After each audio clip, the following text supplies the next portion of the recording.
अब मैं सब सब्जेक्ट के फैकल्टीज को बुलाना चाहूंगा आज के जो सेकेंड शिफ्ट का एग्जाम रहा उसके एनालिसिस के लिए। तो Umesh sir please. Thank you sir. तो भाई आइए सर, आइए बसंत सर। आज तो 3 ही लोग हैं, खूब जगह मिलेगी। तो पेपर तो भाई जैसा है मैथ्स का वैसा ही आ रहा है। पेपर की जो कुछ खास बातें मैं वो आपको बताना चाहूंगा, और खाली आज वाले पेपर की नहीं, सारी शिफ्ट में जो ट्रेंड देखा जा रहा है, कोऑर्डिनेट ज्योमेट्री मुश्किल आ रही है। कोऑर्डिनेट ज्योमेट्री काफी मुश्किल आ रही है। कैलकुलस थोड़ा कम आ रहा है। अलजेब्रा काफी ज्यादा आ रहा है, और अलजेब्रा में इजी क्वेश्चन भी आ रहे हैं चैप्टर से। जैसे प्रोबेबिलिटी के क्वेश्चन देखे तो मैक्सिमम शिफ्ट में इजी आए हैं। परम्यूटेशन के क्वेश्चन भी मैक्सिमम शिफ्ट में इजी आए हैं। इस वाले में एक क्वेश्चन था, नंबर्स में काउंट करने थे, वो थोड़ा सा मुश्किल था, नहीं तो मैक्सिमम शिफ्ट में आसान आए हैं। सीक्वेंस एंड सीरीज से लगभग हर शिफ्ट में 2 क्वेश्चन आ रहे हैं। दोनों क्वेश्चन ऐसे हैं जो होने लायक हैं। मैट्रिक्स के नॉर्मल क्वेश्चन आ रहे हैं। कॉम्प्लेक्स नंबर से कभी कभी बहुत मुश्किल सवाल आ रहे हैं, कभी कभी ठीक क्वेश्चन आ रहा है।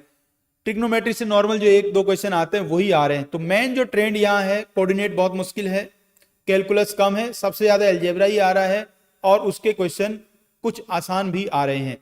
वेक्टर 3D भी मुश्किल साइड है, कई बार 3D के आसान क्वेश्चन आ रहे हैं। वही अपना लेंथ ऑफ परपेंडिकुलर निकालना, इमेज निकालने वाला, जो हमने मॉर्निंग शिफ्ट में भी देखे, एक इस शिफ्ट में भी था डिस्टेंस निकालने वाला, तो उसके थोड़े ठीक ठाक क्वेश्चन आ रहे हैं। सबसे मुश्किल क्वेश्चन कोऑर्डिनेट के आ रहे हैं। तो पेपर में आपको ध्यान ये रखना है, जो क्वेश्चन आपको देख के लग रहा है आपसे बिल्कुल होने वाला नहीं है, तो आप उसके चक्कर में ना पड़े। जो क्वेश्चन आपको लग रहा है आपसे होने वाला है उसी को सॉल्व करें। ध्यान रखें, कोई क्वेश्चन आपको पढ़ के समझ नहीं आ रहा तो मैक्सिमम बच्चों को वो समझ नहीं आएगा, उस पर टाइम खराब ना करें, और जो क्वेश्चन आते हैं जल्दी से आप उनको सॉल्व करें।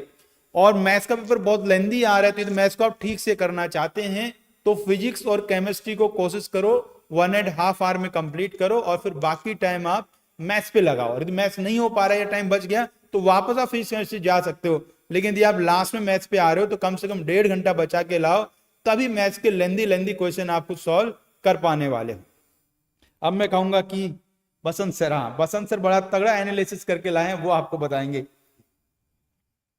हेलो बच्चों, तो इस शिफ्ट के अंदर अगर बात करें तो जो ट्रेंड्स अभी अब से पहले देखने को मिल रहा था उसमें थोड़ा चेंज देखने को मिल रहा है। यहाँ पे वो क्या है, एक्चुअल में इस बार इनऑर्गेनिक केमिस्ट्री का वेटेज सबसे ज्यादा देखने को मिला है। जो भी हमें 21 क्वेश्चन रिसीव हुए, जो हम मतलब यहाँ पे हमने सोल्व किए हैं, उनमें से 9 question were based on inorganic chemistry.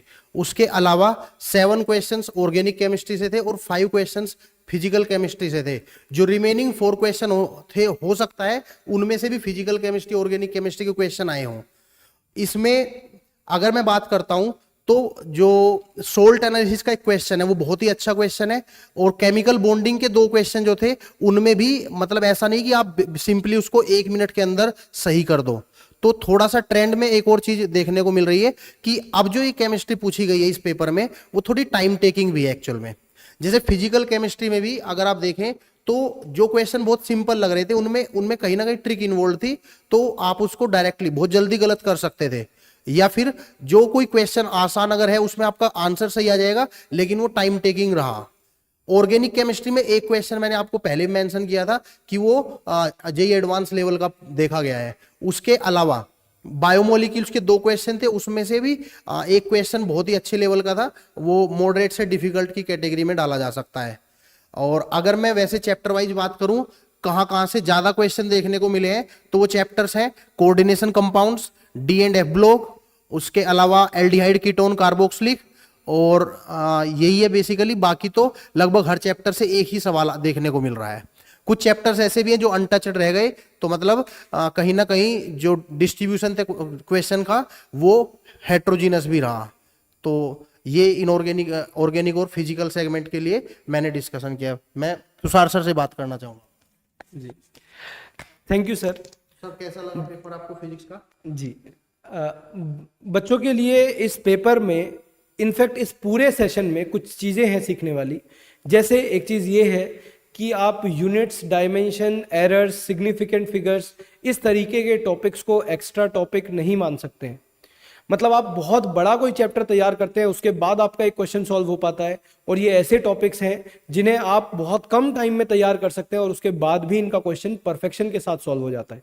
मतलब जितने भी आप ये सोचते हैं कि पेरिफेरी वाले टॉपिक्स हैं जिन्हें आप लास्ट में करने की सोचते हैं, उन क्वेश्चंस की प्रैक्टिस आपको बढ़ानी पड़ेगी, क्योंकि उन क्वेश्चंस उस टाइप ऑफ टॉपिक्स या क्वेश्चंस से बहुत ज्यादा आपने देखा कि यूनिट्स एंड डायमेंशन के 3 क्वेश्चन आए हैं एक शिफ्ट में। एरर का क्वेश्चन हर बार हमें देखने को मिल रहा है, उसके साथ साथ सिग्निफिकेंट फिगर्स का हमें क्वेश्चन देखने को मिल रहा है, screw gauge, vernier callipers, electromagnetic waves के यूजेस, उसमें इक्वेशंस। मतलब ये वो छोटे चैप्टर्स हैं जिन्हें आप थोड़े कम एफर्ट के साथ भी अच्छे से तैयार कर सकते हैं। तो 2-3 सजेशन है उन बच्चों के लिए भी जो अभी 11th में हैं और प्रिपेयर कर रहे हैं कि आप किसी भी चैप्टर को, किसी भी टॉपिक को एक्स्ट्रा या पेरिफेरी की कैटेगरी में नहीं रख सकते हैं। आपको उसे पूरे स्टैंडर्ड तरीके से तैयार करना ही पड़ेगा। आपको नहीं पता है कि कौन सी शिफ्ट में कौन से चैप्टर का वेटेज बढ़ जाए। जिस शिफ्ट में 3 क्वेश्चन आए हैं यूनिट्स एंड डायमेंशन से, अगर कोई बच्चा उसे नहीं तैयार करके आया होगा तो आप सोच सकते हैं कि उसने बाकी जो 2-3 चैप्टर तैयार किए होंगे वो उसके साथ ही जीरो हो जाते हैं। तो इस वजह से जो डिस्ट्रीब्यूशन है वो थोड़ा अनइवन है। डिफिकल्टी लेवल मैं बोलूंगा कि 28 जनवरी यानी कि आज की जो शिफ्ट थी उनमें थोड़ा ठीक था, बाकी जो डिफिकल्टी लेवल है वो एक बहुत इजी टू मॉडरेट साइड में है। आप फिजिक्स में आराम से बहुत अच्छा स्कोर कर सकते हैं। और जैसा सर ने भी आपको सजेस्ट किया कि आप जरूर फिजिक्स और केमिस्ट्री से टाइम निकालकर मैथ्स में टाइम इन्वेस्ट कीजिए, क्योंकि जब आप फिजिक्स और केमिस्ट्री में क्वेश्चंस कर लेते हैं उसके बाद आपका रियल कंपटीशन शुरू होता है उन बच्चों से जो मैथ्स में एज ले रहे हैं, मैथ्स में जो एक्स्ट्रा क्वेश्चंस करके आ रहे हैं। तो ओवरऑल हमारा फाइनल एनालिसिस यही है कि आप किसी भी टॉपिक को एक तो छोड़ के ना जाएं। जैसा अभी बसंत सर ने भी बताया कि जो मार्क्स का डिस्ट्रीब्यूशन है वो बहुत यूनिफॉर्म नहीं है, हर जगह से बराबर क्वेश्चंस नहीं आ रहे हैं। तो आप ऐसा नहीं कर सकते हैं कि आप एक पोर्शन को बहुत स्ट्रांग तैयार कर लें। ये स्ट्रैटेजी एडवांस में काम करती है लेकिन अब मेंस में बिल्कुल काम नहीं करेगी। आपको सारे ही टॉपिक्स बिल्कुल वैसे ही तैयार करने पड़ेंगे जैसे आप पहले कुछ इंपॉर्टेंट टॉपिक्स को देखकर तैयार करते थे। तो ये है सर फिजिक्स का। चलिए जी, बहुत बढ़िया एनालिसिस सब हो गया है। आप बहुत रात भी होने को आई, हम लोग भी चलते हैं, हम सोएंगे, आराम करेंगे और कल फिर से, कल दोपहर 12:30 बजे फिर से जो हमारी 29 जनवरी की शिफ्ट 1 होगी उसके सॉल्यूशन लेके हम लोग मिलते हैं। जिन बच्चों का कल एग्जाम है उनके लिए best of luck, all the best. All the best.